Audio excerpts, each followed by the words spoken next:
तो प्रशांत किशोर कह रहे हैं कि नीतीश कुमार में इतना दम नहीं बचा कि वो बगैर बीजेपी चुनाव लड़ सकें, और नीतीश कुमार में कभी इतना पावर था ही नहीं कि वो बिना बीजेपी के चुनाव लड़के जीत जाएं। पूरी जानकारी जब आपको बताऊंगा तो जो दावा प्रशांत किशोर ने नीतीश कुमार को लेके किया है, एकदम से चुनावी गणित को हिला के रख देगा और एक बार फिर से इस बयान की चर्चा जो है बिहार की सियासत को एकदम से गरमा देगी। लेकिन इससे पहले उस बात के ऊपर आए, हम आपको अपना परिचय बता देते हैं। मेरा नाम है रजत और आप जनता जंक्शन देख रहे हैं। आपको बता दूं कि कोई भी मौका मिलता है प्रशांत किशोर को तो एकदम से नीतीश कुमार के ऊपर हमलावर हो जाते हैं। नीतीश कुमार को बताने लगते हैं कि भाई साहब, आपकी औकात भाजपा के बिना कुछ भी नहीं है और आप बिना भाजपा के चुनाव लड़के जीत नहीं सकते थे। एक बार इसलिए जीते क्योंकि मैं आपके साथ था। मैं आपको बता दूं कि जब मीडिया से बातचीत कर रहे थे प्रशांत किशोर, इस दौरान मीडिया के द्वारा उनसे एक सवाल पूछा जाता है कि क्या नीतीश कुमार फिर से पलटी मारेंगे। इसके ऊपर प्रशांत किशोर बयान देते हैं और कहते हैं कि नीतीश कुमार पलटी कहां से मार सकते हैं, अब उनमें दम ही नहीं बचा और ना ही बीजेपी का बगावत करने का उनमें पहले कभी दम था।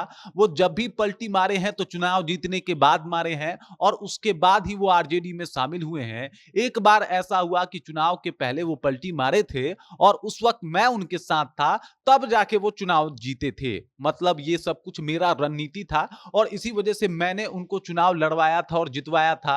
बाकी नीतीश कुमार में कभी इतना दम नहीं था कि नीतीश कुमार बीजेपी का साथ छोड़ के बिहार में चुनाव लड़ सकें और जीत सकें। आपको बता दूं कि 1996 से ही कहीं ना कहीं एनडीए का जो है वो एक तरीके से नेतृत्व करते आ रहे हैं नीतीश कुमार। 2005 में ये सत्ता में भी आते हैं और उस दौरान भी जीते इसलिए, अगर प्रशांत किशोर की माने तो, क्योंकि बीजेपी का साथ था और बीजेपी एकदम से उनके साथ हो लिया और इसी वजह से उनकी सरकार बन गई, वरना उनकी सरकार नहीं बन पाती। और लगातार हमलावर रहने वाले प्रशांत किशोर ने कह दिया कि अब वो पलटी भी नहीं मार पाएंगे क्योंकि अब उनमें दम ही नहीं बचा है कि वो पलटी मार सकें। इसके बाद जो लगातार दावा प्रशांत किशोर ने नीतीश कुमार को लेकर किया है कि भाई साहब, नीतीश कुमार अब चाहे कोई भी मुख्यमंत्री बन जाए, नीतीश कुमार इस बार यानी 2025 में मुख्यमंत्री नहीं बनने वाले। चाहे वो अपना एड़ी चोटी का दम लगा ले, भाजपा कोई अपना मुख्यमंत्री बना सकती है चुनाव जीतने के बाद,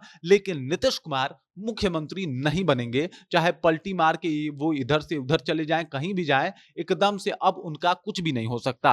अब समझिए कि नीतीश कुमार को लेके कई सारे सवाल जो है वो पहले भी प्रशांत किशोर उठा चुके हैं। उन्होंने ये तक कह दिया था कि भाई साहब, एक बार इनका मेडिकल चेकअप होना चाहिए दिमाग का और उसका रिपोर्ट सबके सामने आना चाहिए कि उनकी दिमागी हालत कैसी है। और अब कह रहे हैं कि उनमें अब दम ही नहीं बचा है कि वो पलटी मार के आरजेडी के खेमे में चले जाएं, क्योंकि आरजेडी के खेमे में अब जाएंगे तो उनका कुछ भी नहीं बचेगा और ना ही अभी जो ये मुख्यमंत्री बने हैं वो उस तरीके से मुख्यमंत्री बन ही पाएंगे। एकमात्र ऑप्शन है अब उनके पास बीजेपी, अगर इस चुनाव में बने रहना है तो, नहीं तो उनका कुछ भी नहीं हो जाएगा होगा और वो सत्ता से बाहर हो सकते हैं। ना अब उनमें दम बचा है, ना ही उनमें पावर बचा है और ना ही कभी उनमें ये पहले पावर था कि वो भाजपा से अलग होके बिहार में अपनी सरकार बना लें और चला लें। वो तो जब मैं उनके साथ आया तब जाके 2015 में वो आरजेडी के साथ चुनाव लड़े थे और जीते थे।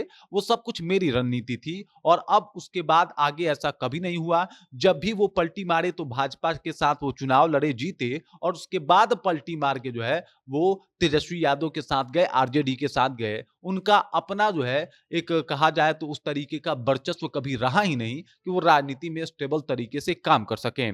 अब ये जो प्रशांत किशोर का बयान है वाकई नीतीश कुमार की टेंशन बढ़ा सकती है और पहले ही उनके गद्दी को लेके, कुर्सी को लेके कई सारे सवाल जो हैं वो पूछे गए कि भाई साहब, इस बार मुख्यमंत्री बनेंगे कि भी नहीं बनेंगे। ये बहुत बड़ा मुद्दा बनते जा रहा है। बाकी इस खबर, इस जानकारी को लेके आप क्या सोचते हैं और जो प्रशांत किशोर दावा कर रहे हैं उस दावे को आप कैसे देख रहे हैं, कृपया कमेंट करके अपना विचार हम तक पहुंचा दीजिए। बाकी आप देख रहे हैं जनता जंक्शन और मेरा नाम रजत है।